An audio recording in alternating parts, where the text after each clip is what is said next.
And depending on how old is your plant and depending on the documentation management of your company, sometimes you don't have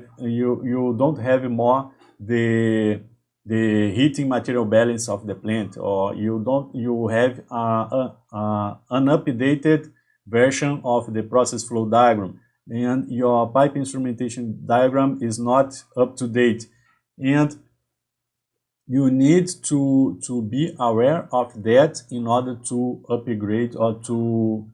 update all the documentations, because the most important documents for us chemical processes engineers are the heating material balance, because based on that you know what to expect from your plant, what's going in, what's going out. You need to have the process flow diagram, because it gives us the whole overview of the plant in terms of equipment